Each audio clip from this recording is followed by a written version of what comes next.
Hi everybody, Angelica here from Recovery Pittsburgh. It is a gorgeous summer day at our home location here in Lawrenceville in Pittsburgh. I'm very fortunate to be able to sit outside and do this Mindful Monday video for you. Today I wanted to bring up the topic of working to your edge. I recently did a podcast interview and this topic came up, and working at your edge can mean different things for different people. But there's two things to keep in mind. There is a point where you might get uncomfortable or you might feel challenged. Perfect metaphor would be if you're in a yoga class and you're trying to do a posture that's less familiar to you. You might hear the cues, try it in your body, and feel like, oh, I feel stuck at certain points.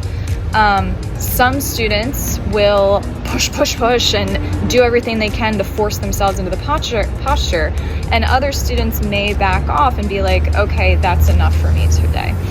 But really, the growth happens and the change happens when we work that edge.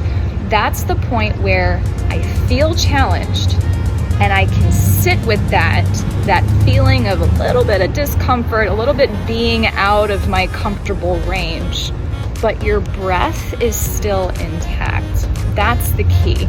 If you're pushing to the point where your body's tensing up, your breath gets shallow, you're feeling angry with yourself, or you're pushing your body to a point where it actually feels pain, that's not the edge. That's past the edge, and that's where our ego comes in. But if you're working to the point where I can sit, this is hard, I'm embodying this is challenging for me, but I'm still breathing, that's the key. So the next time that you are in a class or presented with some situation where you feel like, ooh, this is hard, this is challenging, but I can sit and I can still breathe comfortably through it, that's when you know you're working your edge, and that's where your biggest growth potential is.